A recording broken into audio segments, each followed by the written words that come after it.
এমন না যে আপনাকে বাজার থেকে এক্সট্রা করে কিনে আনতে হচ্ছে, আপনার ঘরে থাকা এই সবজিগুলো কিন্তু আপনি নিজেও খান। তো এটাই যদি জাস্ট প্রতিদিন আপনার বিড়ালের জন্য একটু করে সিদ্ধ করে রাখেন, এবং তার সাথে আপনি চাইলে মুরগির মাংস ইউজ করতে পারেন, এখানে মাছ ইউজ করতে পারেন। আমরা কিন্তু বিভিন্ন সময় বিভিন্নটা দেই, এক এক সময় এক এক রকমের মাছ দেই, কলিজা দেই।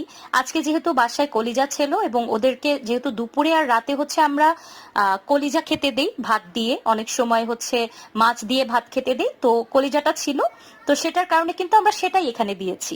আপনাদের পছন্দ মতো যে কোনো উপকরণ দিয়ে কিন্তু আপনারা এটা বানাতে পারেন।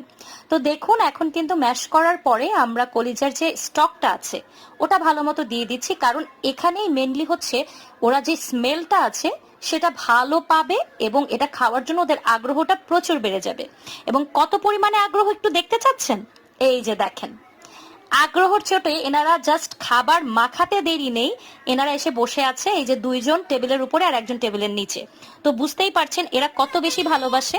আর এই যে আমি জাস্ট খাবারটা এদের এক একজনের প্লেটে সাজিয়ে নিয়ে এসেছি, আর ওখান দিয়ে দেখেন দৌড়ে চলে আসছে। আপনারা জাস্ট দেখবেন চোখের পলকে এই খাবার চেটে পুটে তারা শেষ করে ফেলবে। আর এটার গুণগত মান এবং পুষ্টি সম্পর্কে আপনি কি এখনো কনফিউজড?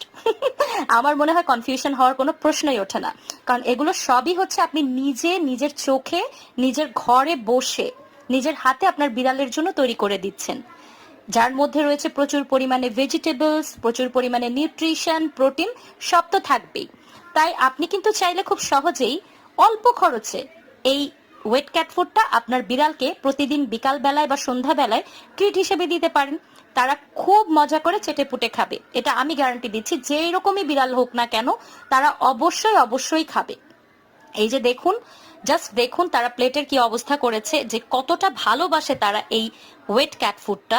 তাহলে বাজার থেকে কেন To এত be দাম দিয়ে continued. আপনাদেরকে ওই ওয়েট ক্যাট ফুডগুলো কিনতে হবে বলেন তো? হুম, আমার